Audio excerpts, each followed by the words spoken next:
Amen. Tozoleka na liloba na Nzambe. Tema na biso ezali malgré la loi j'entrerai.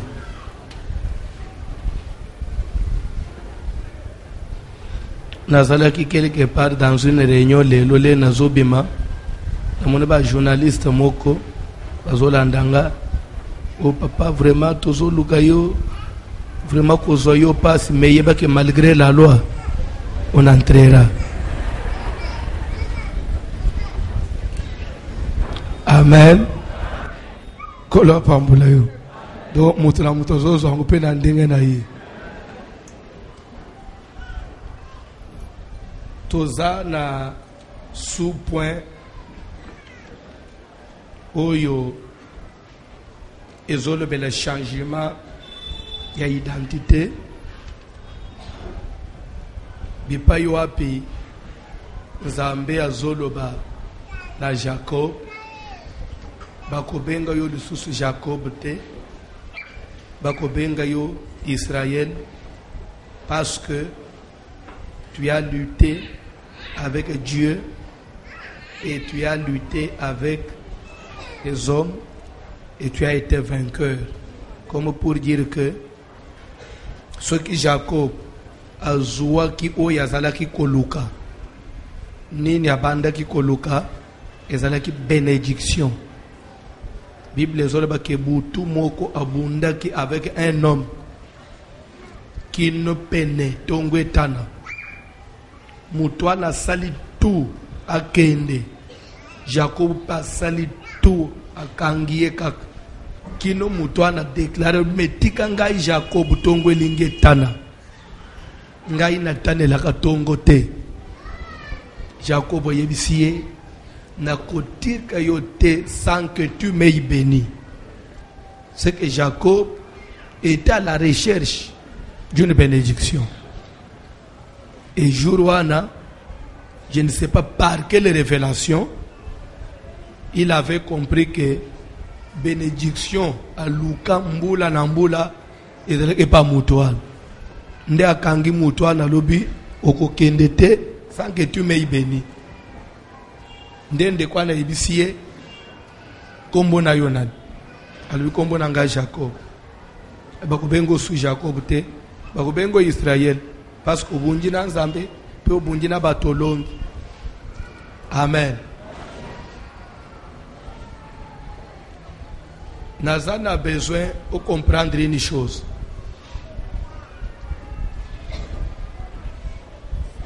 Na uteki koloba que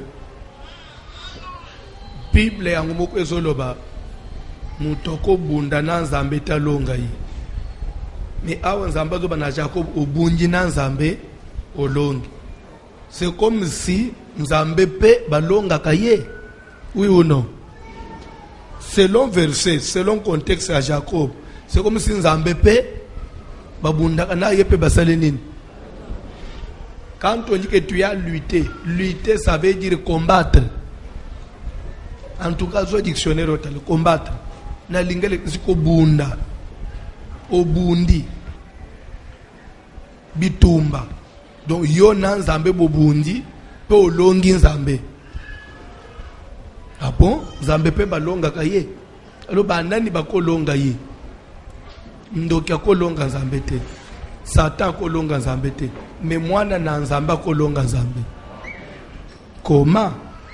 Nde place na loba ike na kotalisa yo koma mutoko bunda na Nzambe. Makofi penza bobetani te olongi ye pe kombo échanger. Donc nous sommes appelés ya kubunda na Nzambe pe kolonga ye. Amen. Nde omoni landa très bien. Na komi ko kende na conclure point oyo. Nde omoni to kenda ki na Genèse 27. Ce qui aux Hollandais enseignement enchaînement d'idées. Tous les points nazo soulever na kola eso comment na côté yango. Dans Genèse 27, totanga qui verset 1 à 13, tomoni koma Bible les autres c'est que Isaac ou azali mwana ya Abraham na tangu na ye Bible zoba que il devenait vieux, c'est-à-dire qu'il était en train de grandir, de vieillir. Plus il devenait vieux, Bible zoba que jusqu'à tel point que misonaye a perdu qui vision ya kimukolo akoka isuko mwana te, malgré kazalaki musale na nzambe mais l'air akoli vision ekimi koka ni sete ke pozo sambela ke so komi na aje songolo makambo aje wane koya te. Amen. Ekoya Jacob anonaki pe aperdaki même vision pona ki mukolo. Alors Jacob ayeko benga Esau mwana na ye ya liboso ya mobali. Pourquoi benga ki mwana ya mibale te? A respecta ki principe, a tosaki la loi oyo ya kimukolo, ce qu'on appelle le droit d'aînesse, le droit d'aînesse. Abengi mwana ya liboso azoyebisa ye zwa bibundeli na yo kende zamba kende bokila bumelanga nyama ya zamba lambelanga indenge na linga nazana bezolanda très bien lambelanga indenge na lingaka na sima yelangai eloko akolia afin que mon âme te bénisse avant ma mort. Na tinite na pambola yo yambuna kufu. Amen. Donc comment pour dire que bénédiction il y a Esau ezana maboko papa na ye. Papa na ye Jacob. Papa na ye je m'excuse. Bénédiction à Esau ezana maboko à Isaac papa na ye. Mais pour pas yepe azamwana ya liboso. C'est-à-dire que selon les principes yenda zo mériter zo bénédiction parce que ça y a mwana ya liboso na ba condition yenda ko kisi condition mwana ya liboso lipambole za yaye oui ou non. Maintenant papa olia bénir ye lokola mwana ya liboso azo conditionner bénédiction na ye na nini na lambelanga ndenga na lingaka apambola yo comme si il y a encore une condition. Est-ce que vous avez dit? Et pourtant même atana ba loi na biso mwana ya liboso za même na droit na ye mais awezo koma ke kende zamba lukanyam pe muto azo stinda ya kende kubuma nyama alambela ye muto anazange banyama te azana bebibwela zo bokona na ndako azana ba ferme mwana pe ya ndeko na yete mwana o ya adoptate mwana ya ba voisin te ya ba étranger te son propre fils pona pambula ye azo biseke ifoka kukende kuluka nyama na zamba landet bien na zamba zo tinde yewa akokutana na lion oui ou non akokutana na nyoka mwana kuko zo riska na zamba wana koma papa na ko batela mwana te alo batana mwana ke zwa nyama na banyama na biso alambela ngai zwa bibundeli na yo zwa bibundeli kende zamba. Quand on prend les armes kende zamba c'est en réalité azotinda mwana na bitombe oui ou non va combattre et ramène-moi la victoire. C'est comme pour dire que la bénédiction que tu attends chez moi eza na zamba na kubunda zobi bunde kende kubunda longa kolonga eza nini il faut ramener du gibier c'est ça la victoire oui ou non.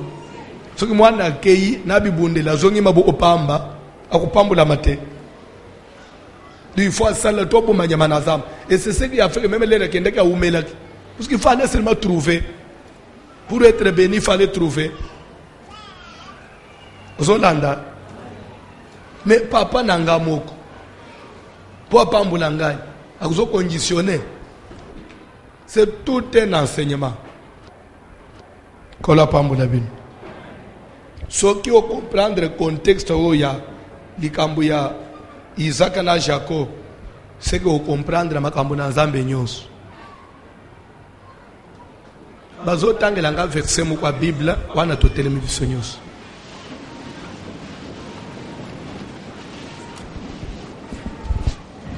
Acte des apôtres chapitre 17e, acte 17, bazo tangela biso le verset 27, acte 17, 27e verset. Acte des apôtres, chapitre 17e, chapitre 17e, verset 27. Verset 27, nous lisons au nom de Jésus de Nazareth. Il a voulu qu'ils cherchassent le Seigneur. Alingaki bakluka Nzambe, Et qu'ils s'efforçassent de le trouver en tâtonnant. Cherchasse et utina verbe chercher conjugué na passé simple. Troisième personne, il y a pluriel, il y a passé simple. Il cherchasse, nous cherchâmes, vous cherchâtes. Yo ekima yo azo kama classe lanja elanda kaka kola pambola mutu moko. Nous fîmes, vous fîtes et ils firent. Kotwana yoza amakasita yoza amakasita na mat. Il a voulu qu'il cherchasse le Seigneur. Alingaki batu baluka nkolo tokei. Et qu'ils s'efforçassent de le trouver en tâtonnant. Et qu'il s'efforçasse de le trouver en tâtonnant. Bien qu'il ne soit pas loin de chacun de nous. Ataku azalaka musika te na moko na biso tosukelwa na uzofanda.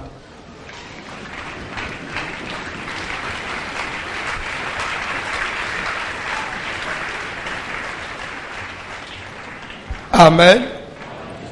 L'industrie bien expliqué verset na tozonga na Matthieu. C'est ce verset qui donne réponse na Genèse 27. L'ande très bien. Na zo expliquer lentement et sûrement. Pour mutunyoso azwa quelque chose.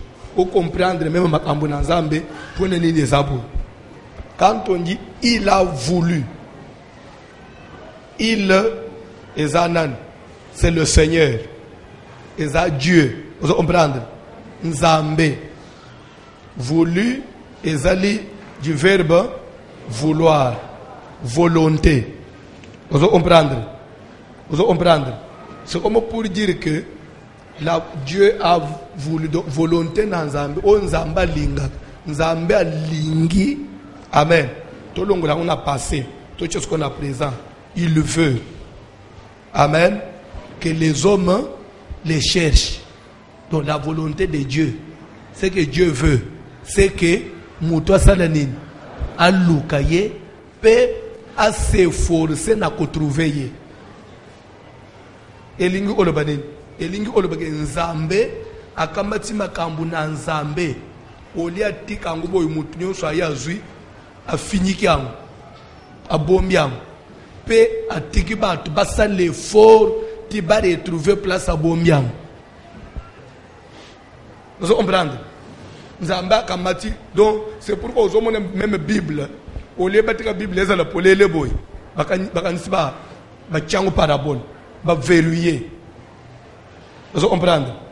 Na ko verrouiller wana ba mususu bazo ko na fausse doctrine ba interpréter mabe ba pengu ba mususu ba kei mais pourtant Nzamba lingi muto sa l'effort. Donc Dieu ne veut pas de facilité.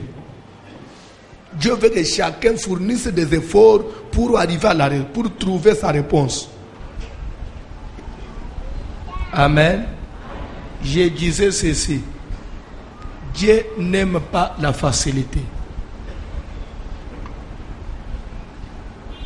Nzambe, c'est comme un jour, dans Matthieu chapitre 13, ce que chapitre 1, et ça, jour,